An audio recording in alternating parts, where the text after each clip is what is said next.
Soul Week this week, and we're talking about the eternity of the soul, and what we were focusing on yesterday was how we know we have one in the first place. So let's just get straight into it and kind of not just discover that we have it, but to get in touch with the soul.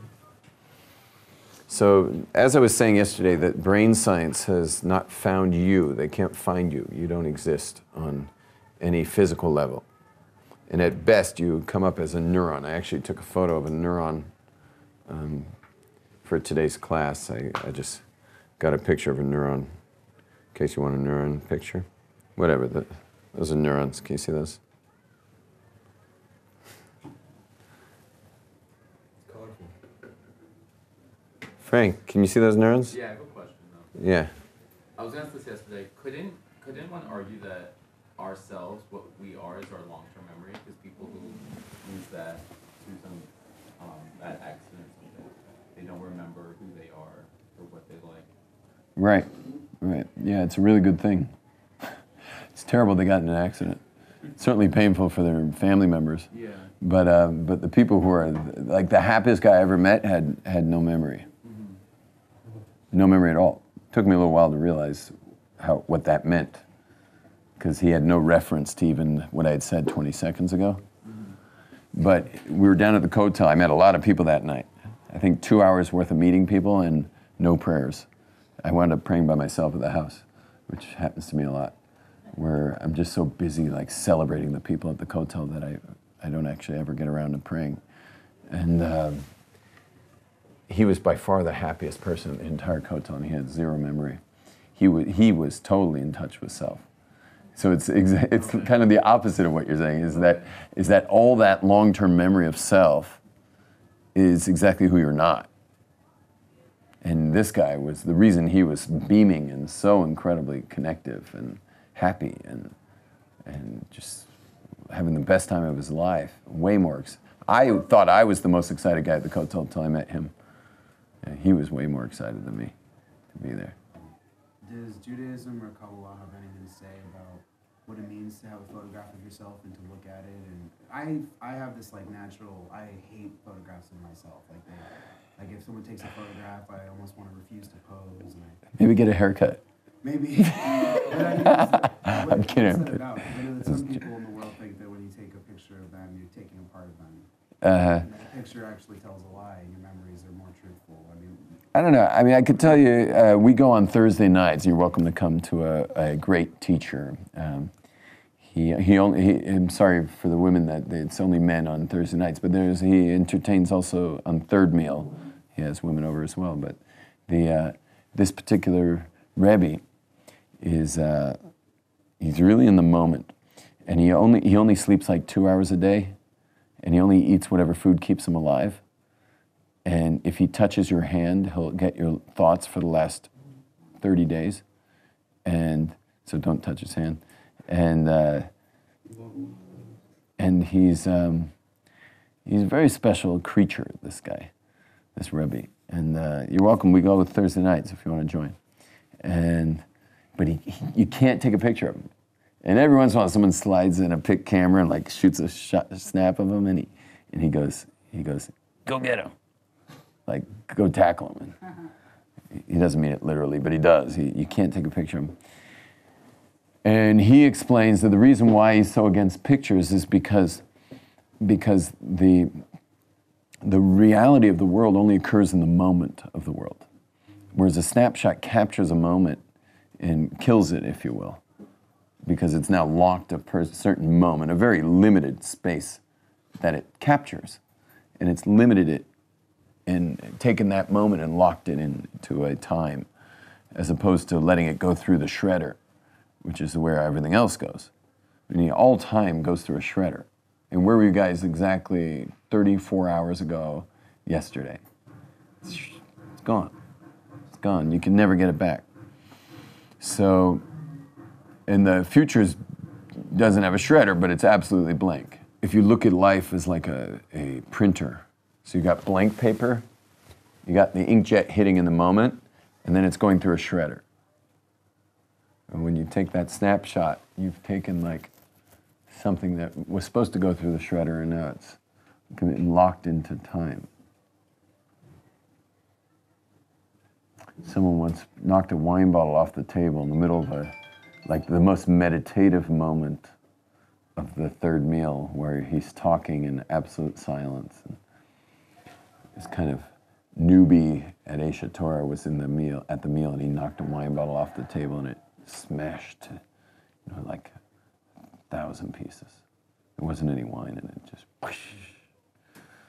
So after the whole evening, when the Rebbe finally finished Havdalah and took out Shabbos, which was like midnight, the student went up to him and said, "I'm so sorry about that in the middle of the height of your meditation, that I knocked that bottle off." And the Rebbe, he wasn't quite sure what he was even talking about. And then he said, like you were talking about this, and then all of a sudden, whoosh. And the Rebbe said that was the most exquisite moment of all of Shabbos. It was the cacophony of sound that came from that glass bottle that pierced the silence of the room. He thought that was amazing. So he doesn't like pictures. But the idea that pictures take something out of you, they don't take anything out of you.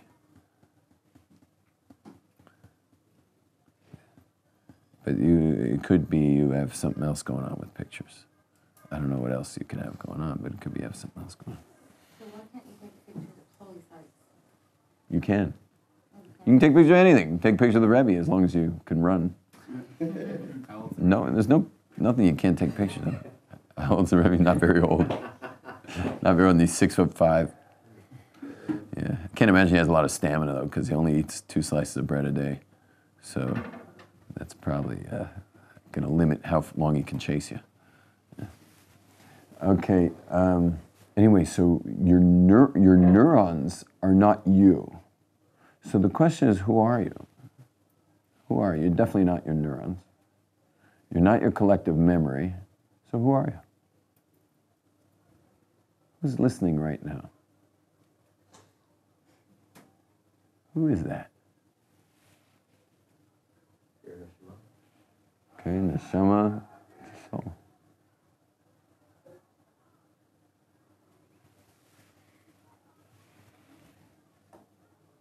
So everyone take a moment and just, you can close your eyes for a second. And let's just narrow it down here. You're listening to these words, so you're listening to these words, but the words are really just hitting your eardrum, and they're going through electric signals. It's all mathematics hitting your brain. And all your neurons are telling you that I'm speaking English. Rabbi Glaser's speaking right now. That's what your neurons are saying. And now feel the air on your skin. Feel the warmth of your clothing. Who is feeling that? Who is that feeling the skin and the air and the clothing? Obviously, your brain is computing the feeling, but who is it computing it to? Who are you?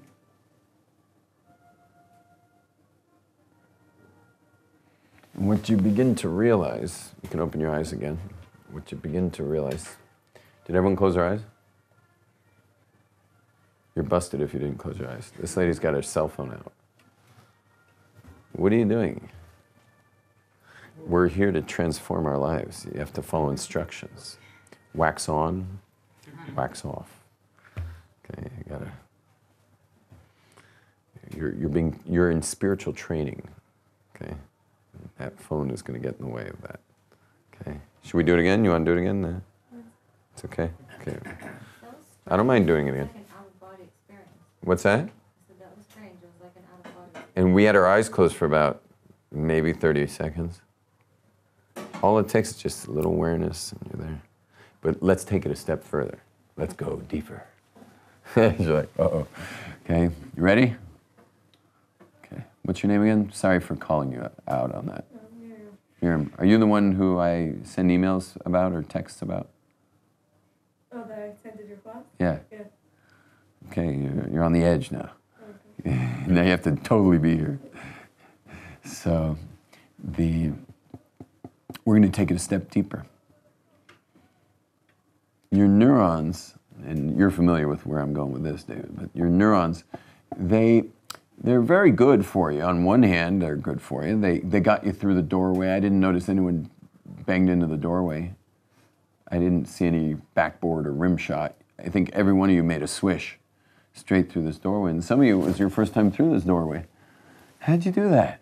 And the answer is your neurons saw the doorway. They have a memory of every doorway you've ever been through.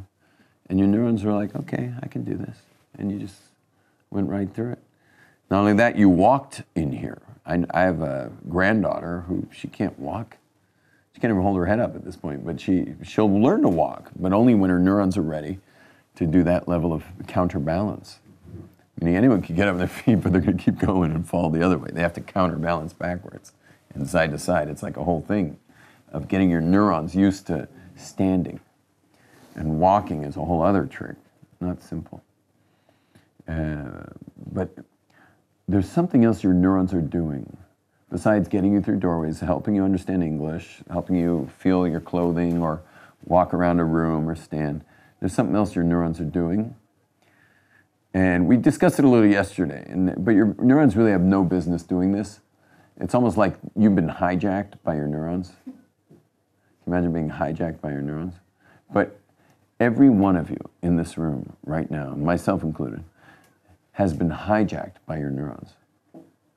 You've been literally hijacked by neurons, which is really weird.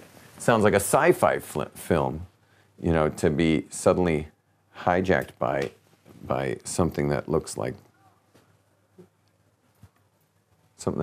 that. That's a little weird. And can you imagine that hijacking you? But you've been hijacked by your neurons. You know why? Because the thing that your neurons are telling you, besides English and walking and standing and sitting and all the other things in doorways, your neurons have been telling you who you are. They've hijacked you, and they tell you who you are. I mean, think about it for a moment. Who are you if not who your neurons tell you who you are?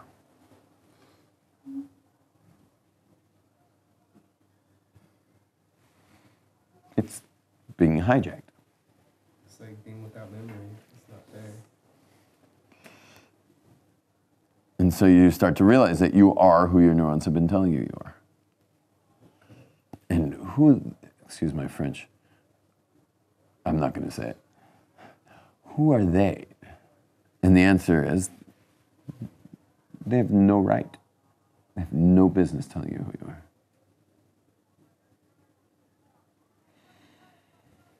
And do you think your neurons are giving you an expansive version of who you are? The kind of version of who you are that makes a difference in this world? Or do you think your neurons are giving you the safest version of who you are? Yeah, your neurons are giving you a very safe version.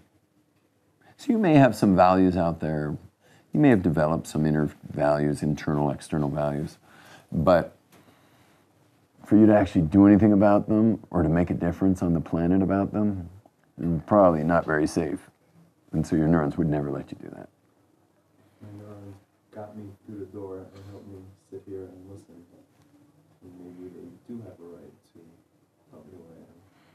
No, their only right is functional. They're purely functional. Do I need to show the picture again? Something that looks like that has no business telling you who you are. That got me here. They just made sure you didn't fall into the table, trip into the table and stuff like that. That's a very different function. You are a sophisticated human being. You are a conglomeration of soul and body. You have the soul part of you is infinite. The body part of you is purely finite and is just a vessel to get you around town. Your neuron's job is to get you around town, not to start telling an infinite thing. That's your neshama that lasts forever and has a special tafkid on the planet. It's way overstepping their job description. It's like a car taking you places, but then the car starts telling you what to do. Like the Google car. You're like, take me to Starbucks on 42nd and 5th. And they're like, you wish. That Starbucks is full of all kinds of fancy people. Fifth Avenue. You could only be feeling really insecure in that Starbucks. I'm going to be taking you to Starbucks in Staten Island. And you're like, what the hell? And now your Google car is just like, whoa, shoot. Yeah. It's, how you doing? Welcome. You ladies came in at a really interesting part of the class. I couldn't even explain it exactly, but basically we're saying like this. Let me see if I can kind of reiterate it. You're made of body and soul. Your neurons' job is to take care of the body. But sometimes your neurons overstep their boundary and start taking care of your soul. How do neurons take care of one's soul? Now I'm going to ask all you who heard the class till now. How do your neurons take care of your soul? By the way, your neurons are great at taking care because it doesn't feel good to bump into a doorway. It doesn't feel good to trip over a table. It certainly doesn't feel good to step in front of an egged bus. And there's various other things that don't feel good. And your neurons are very good at protecting you. And that's their main job, is to protect you. But unfortunately, our neurons have also had a hijacking, they've been the hijackers, and they have done some kind of military takeover of you, of your actual neshama, the soul. And they're trying to keep you as what as possible? Safe. As safe as possible.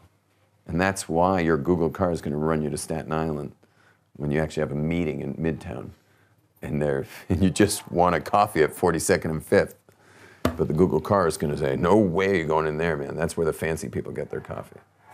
We're going to go somewhere where it's safe. Your Google car heads to some random Starbucks full of people who have dogs. The point is that we've been hijacked by the neurons that have zero to do with the neshama, but for some reason they've just totally taken over. In fact, your neurons are probably suspicious of rabbis. Okay, those who were raised observant, maybe they're not, but those who weren't raised observant, you think we actually want to get something out of you. We don't want anything out of you. We're trying to help you. We're freeing you from your neurons. We're trying to get your soul pumped up so you can actually start having free will and not just being like, just a slave to your whims of like, no, I want a dinner. No, I want a movie. No, I want that. No, I want Starbucks. No, I'm going to work. Now I'm calling in sick. No, I'm going water skiing. No. It's like there's a whole other world of free will between the neshama and the body. That's where you're actually supposed to be. But it's like showing up for the wrong game or something. Like you were supposed to meet your friends at the field, only you went to the wrong field. And now you're playing softball with a bunch of 6-year-olds when all your friends were meeting in another field. And you're supposed to be on a certain field, and us rabbis are trying to get you on that field, but the problem is your neurons have you all suspicious, like we got something up our sleeve. We don't have anything up our sleeve. We're just trying to get your neurons to shut up. And so if your neurons shut up and stop telling you all kinds of crazy stuff about who you are. By the way, let's be honest though. Do you think, well, I'll give you, we can take this room as an example. Raise your hand if you were raised keeping Shabbos. Okay, raised keeping Shabbos. Keep your hands up if your neurons tell you what to do. Same people. It's the same people, so that didn't help much, right? You get that? This is universal. Even if you're raised fully observant, you're still being told what to do by your neurons. And that is one way, that is a non-stop, one-way ticket to mediocrity. To mediocrity, and we're going to bury you, and we're going to write on your tombstone that you did a lot of stuff. Yeah, Frank. Used in this example, is the neurons sort of like our Lashon Hara? Lashon Hara? Yeah. Are your neurons Lashon Hara? That's what it sounds like our evil. Oh, like Lashon Hara about you? Yeah. Oh, wow. You meant the Yetzer Hara? Yetzer Hara. Lashon Hara is God. Uh-huh. Yetzer Hara. I think they're related to the Yetzer Hara, but I think it's more of a, I'd rather call your neurons Billy the Kid, because I believe that you have a kid, all of us have a kid, that's really scared of getting hurt. And so the neurons have basically said, you know what, you're way too powerful, and the way you're so powerful that you're dangerous. So I'll take care of you from now on. I'll start telling you what your parameters are. You know, your neurons basically have been keeping you safe. And meanwhile, your neshama's just like, I came down to this world for a job here. I'm here to work. I'm not here to be safe. I'm going to be safe. I got work to do. This is a planet in peril, a nation in peril. Am Yisrael. We're in bad shape. And you're busy trying to be safe. Slicha, neurons. Slicha, neurons. I got work to do. You know, you and your safety mechanisms, you know, or maybe they'll write on my tombstone, stayed safe. Is that what I want on my tombstone? Stayed safe? And that could be written on most tombstones. Stayed safe. Great self-protection mechanism. You do that for me. Well, what you're saying has huge ramifications for addiction, depression, and anxiety. Meaning the neurons get us all depressed and stuff? Or Well, meaning we're not a sum total of like neurotransmitters or neurons. You know, like that's not who we are. So in essence, like if your neurons are telling you must have this, because it's all receptor based. right. Then you acquiescing to what your neurons are telling you, are you giving your neurons control over you? Of course, that's what we've been saying the whole time. But I didn't get the connection to the emotional problems that come up, Well, like anxiety, even depression. You know, they linked it to like lack of serotonin levels, and those are neurotransmitters. It's all neuronal. You know, like even with like anxiety, you know. Right. If you got your neurons just shut up, it'd be hard to be depressed. Yeah, or anxious.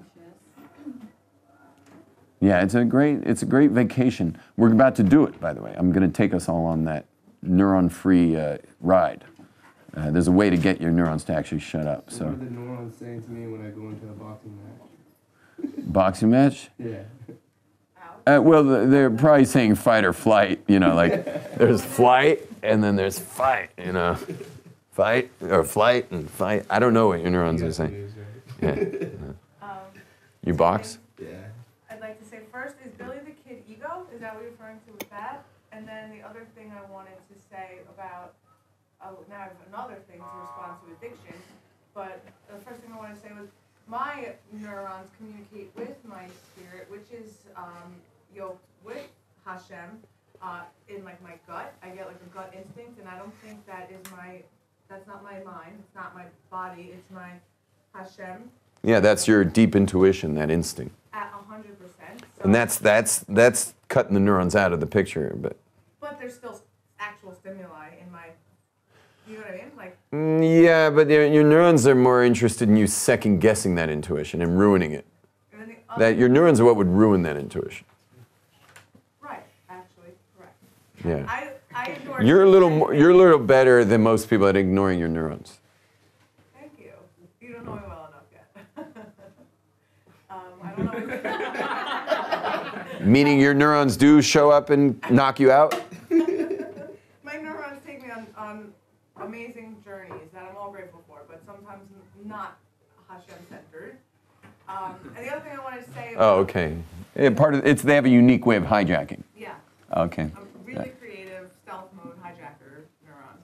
Okay. And the other thing I wanted to say, I wanted to respond to anxiety and depression and neurons and that sort of thing. I have a mental health history. Thank God that's not my story today. Thank you, God.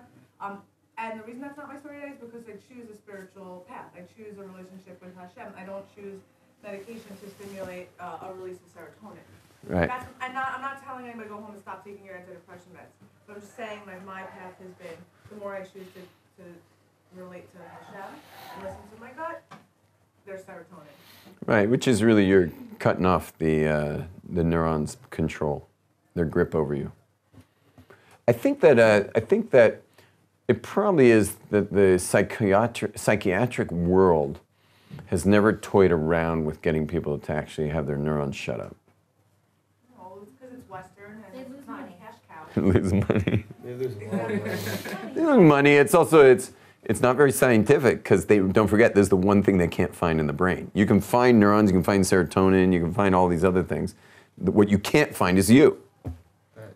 And so as long as your neurons are running your show, so we can tinker with the neurons to get you to be happier. But if you actually cut your neurons out of the picture totally and put them back where they belong, which is walking and talking and English and general physical survival, then if you put your neurons back in their place, so then you can only really have joy. Joy and connectivity. Connectivity, which is all we've ever wanted, was to be connected. That's why you're wearing the fabrics you're wearing, the clothing you're wearing, the colors you're wearing, everything. Why you're in this room is you suspect you'll get more connected by learning Torah today. And that's all available with the neurons, because when the neurons shut up, you're like really much more connected, because when your neurons are talking, your neurons are so scared of rejection that they'll never connect to somebody really. Because if you connect to somebody really, you're putting yourself on the line. I mean, why don't you just paint a target on your forehead and hand someone a bow and arrow?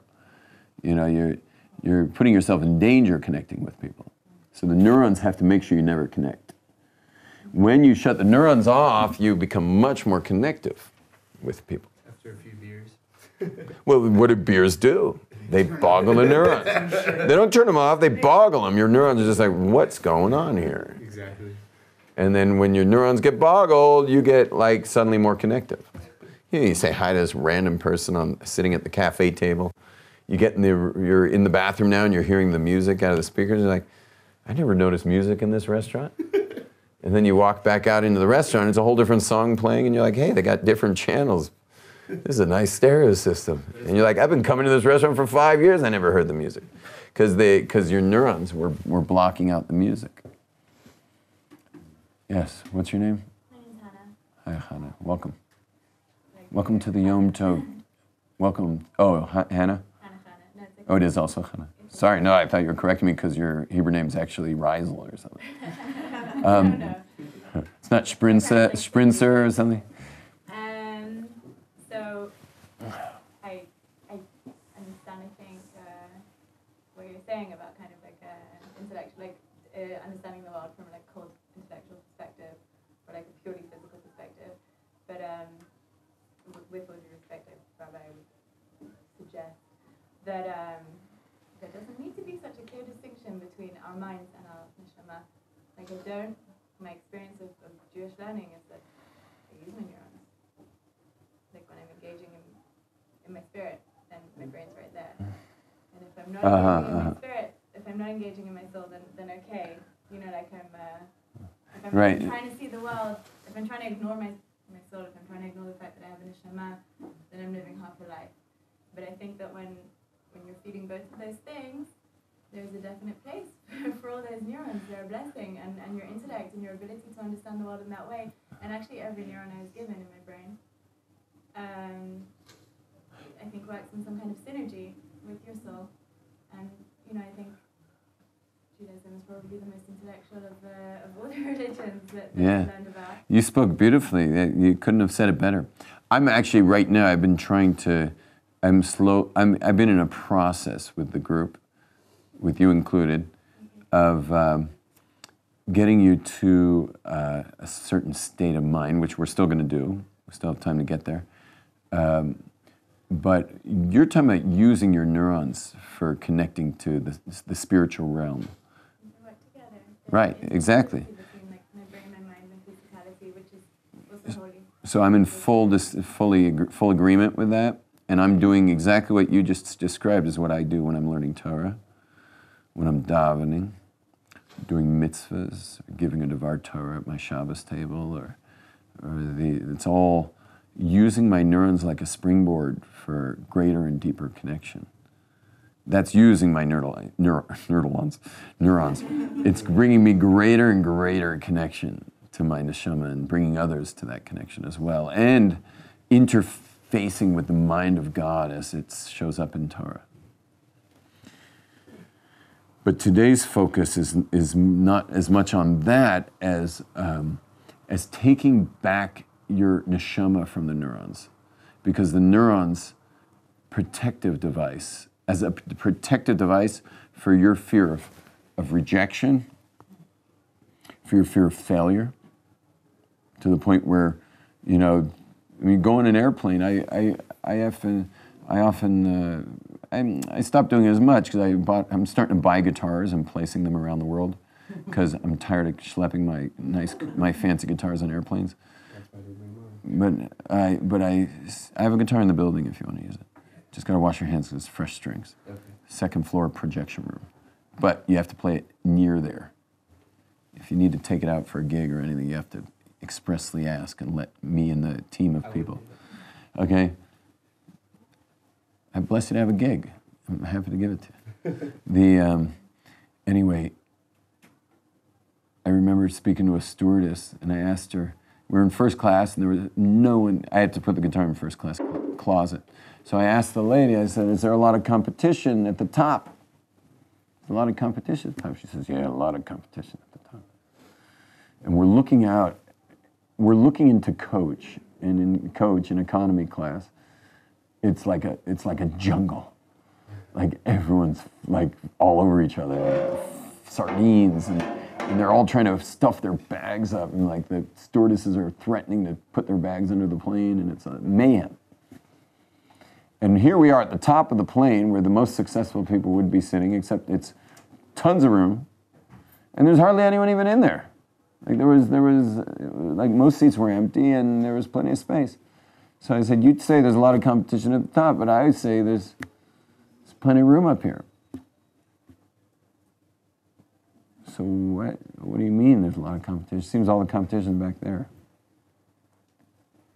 And that's the way it is really, is that there's very little competition at the top.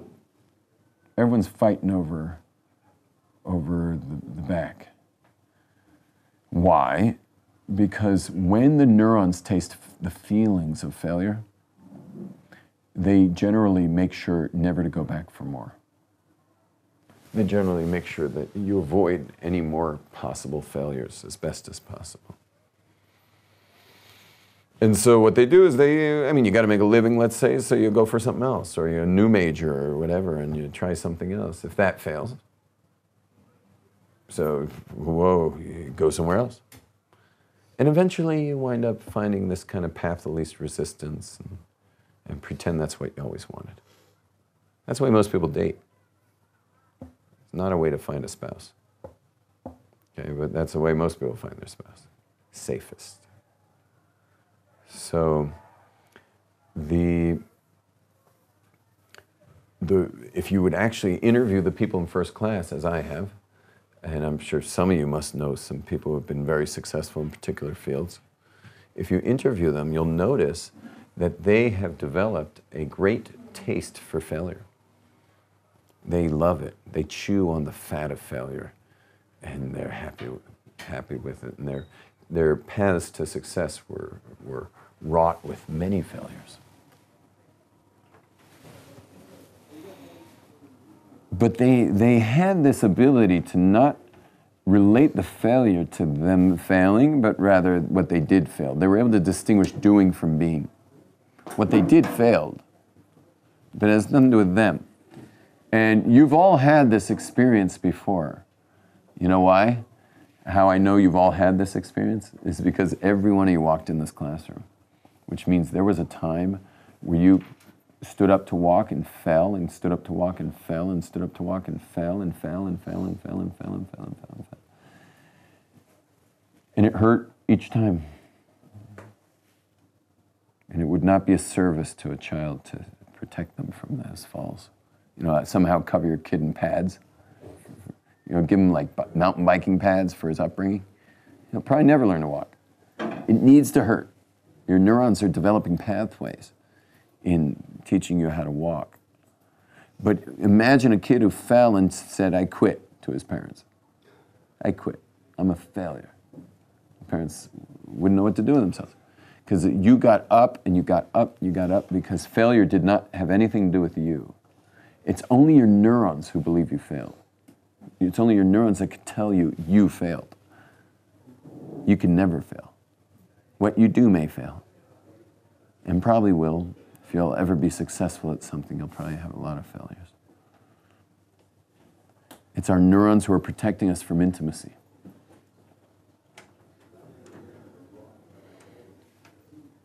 And so we live alone. We live without intimacy. It's our neurons that protect ourselves from feeling out of control.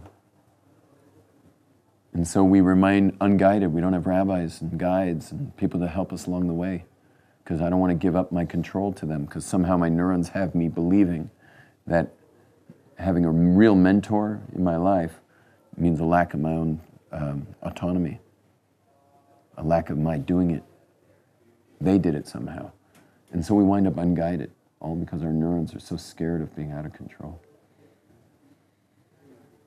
It's our neurons that remain indecisive over the future, because our neurons are so scared of what could be. And so we let life decide for us. It's our neurons that tell us things are dangerous way before they are. Things are dangerous, you got to be careful, but they're dangerous way after where your neurons are telling you they are.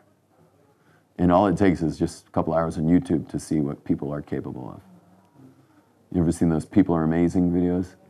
Anyone seen those? Yeah, you seen those, Hannah? You ever seen it, People Are Amazing? Yeah, YouTube, People Are Amazing. Is that what it's called, People Are Amazing? No, it is. It is called People Are Amazing, right? There's plenty. I get a new post every single time on Facebook. I'm making a note. People are amazing. Yeah. Oh, you'll see some shocking things in a matter of 10 minutes of what people are capable of. And we would never. Of course, some of these things are just stupid. Like, I just saw one, it wasn't a People Are Amazing. I'm sure it's now on one of those compilations, but this guy jumped off like an 8-story building and landed on a trampoline. And so he just goes like into the trampoline and goes shooting off and lands in a pool on another building. Okay, that is amazing. And that guy is insane. That's not normal. He's got his neurons totally mastered. He's gotten his neurons to truly shut up. And, obviously calculated. He wasn't suicidal. He made it perfectly, like bullseye right into the pool. The pool wasn't even that big a pool. And the pool was up into the edge of the building. He could have just hit the wall of the pool and then just to his death. How do you practice for that? Right, how do you practice for it? I guess he just did all the math. Yeah, it'd be like Evil Knievel, where you had these calculations on these motorcycle guns. Anyway, we're way, way, way, way beyond what we allow ourselves. We've put the border. It's what they call the glass ceiling. We're living in these glass ceiling things, and we see other people up there, and we just ourselves can't seem to get beyond it, and that's the neurons. So let's take a moment and journey into a neuron-free experience. For a moment, we'll just do a few seconds of neuron-free. We already did a bit of an outer body experience earlier. I don't think you guys were here yet for that. We did that at the beginning. We started with outer body. Now we're moving to, now we're going to move, anyway, we only have a minute anyway to do this, but you can keep your eyes open for this. What you may not have realized this whole time that I've been speaking, but I've been doing something. And what I've been doing is I keep mentioning the word neuron over and over and over again. And every time I do, your neurons keep going like this. Shh, shh, be quiet. Just be quiet. Every time I mention your neurons telling you what to do and that you've been hijacked by your neurons are like, what is going on here? Shh, shh, shh, shh. He's on to us. Or sorry about the gender, she's on to us. Shh. Be quiet. We'll start telling her who she is in another minute. We'll start telling him who he is in another minute. You see, there's one thing that your neurons can't match. They can match doorways, they can match walking, they can match balance, they can match, all kinds of self-preservation things that they do. But there's one thing your neurons can't match.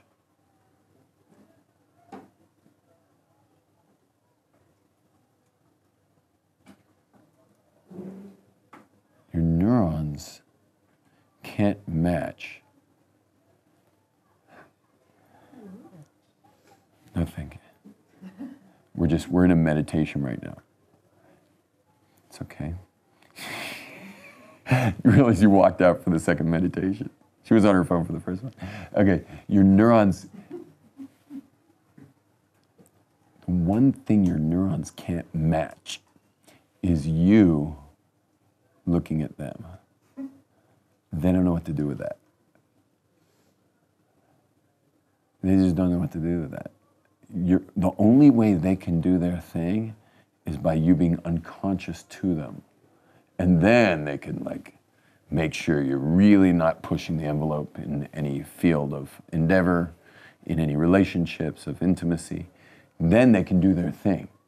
But when you tell your neurons to shut up, everyone say, shut up neurons on 3, 1, 2, 3. Shut up neurons. When you tell your neurons to shut up, there's nothing they can do at that point. And really, you've disarmed them entirely in this moment. And then I ask you the question, who are you? Yes, you've been given neurons to interface with the physical world and even wisdom of Torah, as Hannah so aptly stated. Yeah, your neurons have function. They have function. But they don't know what to do right now. They're stuck. Because they can't keep telling you who you are and what you can do and what the boundaries are. And most of what they do is limit you. They can't limit you right now. So who are you? Who are you when your neurons stop telling you who you are?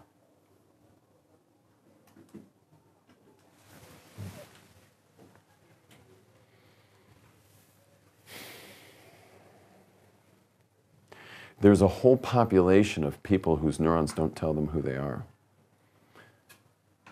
And it's just because the neurons aren't sophisticated enough yet. They're called children. And particularly toddlers, before they're 3, it's before your memory kicks in and you become self-aware. They live without their neurons. That's why you can get up and walk a million times without, even though you failed each time it was standing up, your neurons you don't care. Your neurons just haven't developed enough to recognize you as the one who keeps falling down. Your desire to walk is much more important than that.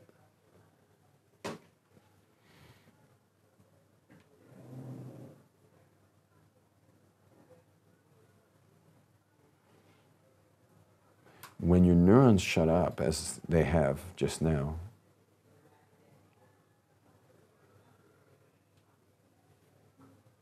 anything is possible for you. You no longer exist limited by the physical body that you have around you, which is really just an avatar around your neshama. But you exist much bigger. Your field and sphere of influence is much greater.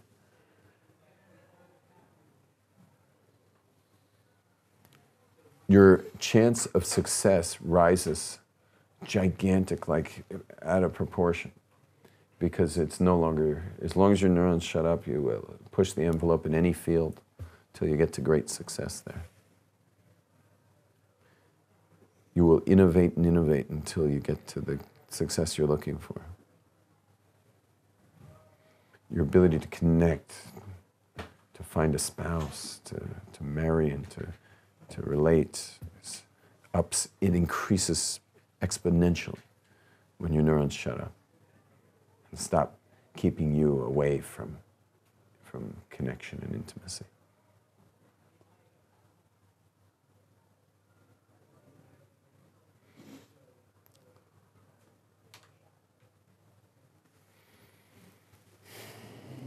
And all you have to do is just tell neurons shut up once in a while, especially before a job interview or something else you're about to do. Just tell them to shut up. So let's practice with a snap. Let's just get them to shut up one more time with a snap. 1, 2, 3. Give a snap. 1, 2, 3.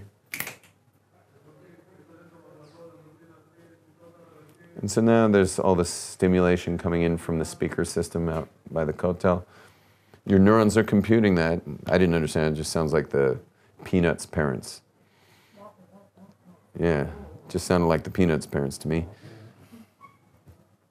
So my neurons are gonna like help me get across the room, get a little water. And now I'm gonna use my neurons, like Chana said, to connect to Hashem by meditating on each word of a bracha. Baruch Ata Adonai Eloheinu Melech Haolam Shahakol Nia B'Dvaro. And Does it really work to just say neurons shut up? Is there more? as long as you don't have to tell them to shut up. You can give the snap, you can tell them to shut up, or you can just walk around just going like, thank you neurons for helping me walk, but you're done with your job from now on. Like, that's enough. I appreciate you helping me walk. Now, don't start telling me don't tell me who I'm capable of saying hi to while I'm walking to work. Don't tell me who I'm capable of relating to in my yeshiva. Just being aware of that they're talking to you and just say, excuse me. Once you're aware of that, they shut up. Your boundary and say, And they just be quiet, because they can't match that. They don't know what to do. That's called being really conscious, as opposed to being asleep. Meaning we're asleep while we're awake, because the neurons have us in this like kind of sci-fi takeover. Okay, shalom everyone. Have a great day.